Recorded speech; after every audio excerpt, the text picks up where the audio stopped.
Kalau di kelelawar nggak sakit, kalau di hewan lain bisa sakit bisa tidak.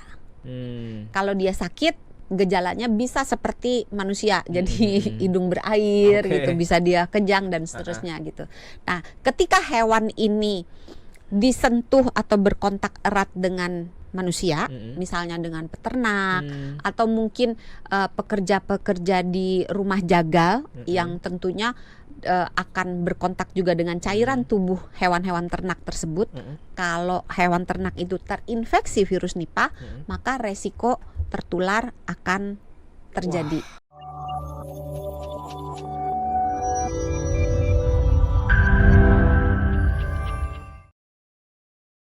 Nah, kita mau bahas soal virus Nipah lagi nih. Ternyata nggak cuman soal penularan itu dari si kelelawar ya. Nggak cuma langsung kontaminasinya yang ke makanan. Tapi juga bisa kelelawarnya lewat hewan perantara. Maksudnya? Hewan perantaranya ini kelelawarnya nularin. Kalau di Malaysia itu kasusnya ke babi, hewan ternak babi. Terus bisa juga kalau ke Filipina itu pernah terjadi ke kuda. Tapi secara garis besar si virus Nipah ini nggak cuman bisa di babi atau di kuda saja, tapi dia bisa menular ke hampir semua binatang yang bertulang belakang. Jadi dia bisa ditemukan di kucing, anjing, kambing, domba. Jadi macam-macam hewan tuh termasuk bisa yang tertular oleh si kelelawar ini. Yang strain B juga gitu juga? Sama, baik ya? Yang B maupun yang M itu sama-sama bisa berpindah ke hewan. Jadi bisa juga case-nya kelelawarnya menularkan ke hewan lain. Kalau di kelelawar nggak sakit, kalau di hewan lain bisa sakit bisa tidak. Kalau dia sakit, gejalanya bisa seperti manusia, jadi hidung berair gitu, bisa dia kejang dan seterusnya gitu. Nah, ketika hewan ini disentuh atau berkontak erat dengan manusia, misalnya dengan peternak atau mungkin pekerja-pekerja di rumah jagal yang tentunya akan berkontak juga dengan cairan tubuh hewan-hewan ternak tersebut. Kalau hewan ternak itu terinfeksi virus Nipah, maka resiko tertular akan terjadi. Berarti risikonya gede juga ya, karena bisa nularin ke berbagai hewan dong ya. Iya, termasuk kemudian pindah ke orang yang menangani binatang ini. Bisa juga misalnya piaraan gitu ya, misalnya kucing gitu. Kalau kontaknya erat, dekat bisa, tapi kalau cuma sekali-sekali ketemu gitu enggak. Bisa lewat udara juga enggak? Bisa. Bisa. Itu yang dinamakan penularan antar manusia, bisa terjadi lewat udara. Penularan antar manusia dan hewan melalui udara bisa terjadi juga. Jadi kayak sentuhan, kontak erat gitu.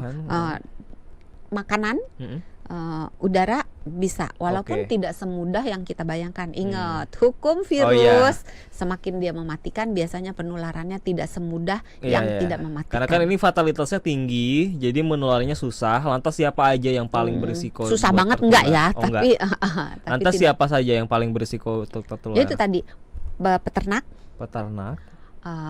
pekerja di rumah jagal, orang-orang yang hobi makan itu tadi, yang mentahan sari apa sih, degan ya kalau nggak salah namanya. Aku nggak bisa bacanya, degan. Saya juga tidak tahu soalnya. Karena beberapa tempat minum juga sari aren itu, tapi dalam bentuk sudah difermentasi jadi tuak misalnya. Jadi aman. Tapi kan kalau udah difermentasi aman. Tapi kalau dalam keadaan segar, itu virusnya itu masih bisa bertahan di cairan, itu bisa sampai seminggu itu kalau suhunya baik gitu. Berarti kan ini yang perlu diwaspadai adalah ketika kita keluar negeri, karena kan ini virusnya yang belum sampai ke Indonesia adalah strain B, which is Bangladesh, India, yang mana ini juga kayaknya kan ada yang mau jalan-jalan sebentar lagi nih, makanya ada yang mau cuti ini kelihatannya ini. Ya ampun, mikirin liburan ke luar kota aja masih ini, apalagi luar negeri dok. Nggak pulang kampung nanti. Berarti yang perlu diwaspadai adalah kalau kita keluar negeri ya kan, karena bisa saja kita tertularnya di luar negeri terus pulang ke Indonesia membawa virusnya, begitu kurang lebih. Bisa, ya kan? Tapi kemungkinannya nggak, maksudnya gini loh, kita perlu berhati-hati, tapi nggak perlu terlalu khawatir juga. Ntar jangan keluar negeri jadi takut gitu. Bisa aja ketularan, tapi ingat masuknya virus ke dalam tubuh kita nggak serta-merta membuat kita langsung sakit. Tergantung tadi virusnya masuknya berapa banyak, yang masuk ganas atau enggak, terus kitanya keadaannya fit atau enggak. Nah ini kalau udah terinfeksi nih, mulai terinfeksi virus Nipah, biasanya apa nih awal-awalnya, tanda-tandanya, gejala-gejalanya? Mau nyanyi jadi tanda-tandanya. Selalu begitu. Itu demam, meriang-meriang, terus mungkin bisa terjadi tergantung yang masuk virus mana nih. Batuknya parah tadi kata dokter Santi ya? Kalau yang B ya. Kalau yang ya? strain India, Bangladesh kan dia lebih ke saluran pernafasan. Jadi batuknya parah, bisa sesak napas, sakit menelan, itu bisa sampai radang paru gitu. Bisa sampai kesulitan sekali dalam bernafas atau nafasnya pendek-pendek gitu, kayak ngos-ngosan gitu, sesak nafas itu bisa terjadi. Kapan tuh harus ke dokter biasanya?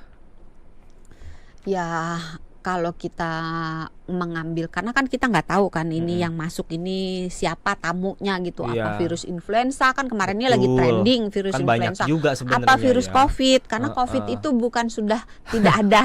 Masih ada loh. Masih ada, hanya sudah semakin jinak dalam tanda kutip karena strainnya itu sudah bermutasi menjadi lebih ringan dan badan kita udah punya antibodi, entah kita pernah kena COVID atau kita pernah divaksin gitu. Jadi karena kita nggak tahu virus apa yang masuk, maka sebaiknya kalau misalnya kita sakit, kita tinggal di dalam rumah, jangan kemana-mana. Kalau terpaksa harus keluar, pakai masker, terapkan etika batuk bersin, cuci tangan, supaya kita menjaga virus itu nggak kemana-mana gitu kan. Terus coba terapi suportif, jadi makannya diberesin, yang bergizi, minum cukup, istirahat. Terus coba obat simptomatik, misalnya kalau batuk minum obat pengurang batuk, pereda batuk. Kalau demam minum anti demam gitu. Nah kalau dalam mungkin 1-2 hari sampai 3 hari tidak ada perubahan, saatnya mengunjungi dokter.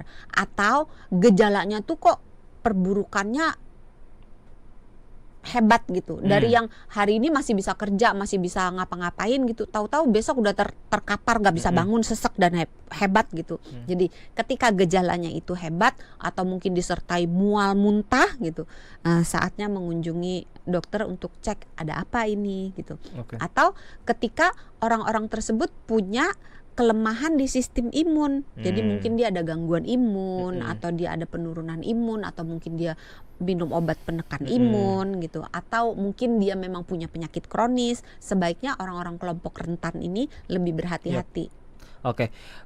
Nah yang selanjutnya adalah karena ini virus yang datangnya dari luar negeri ya, khususnya yang strain B.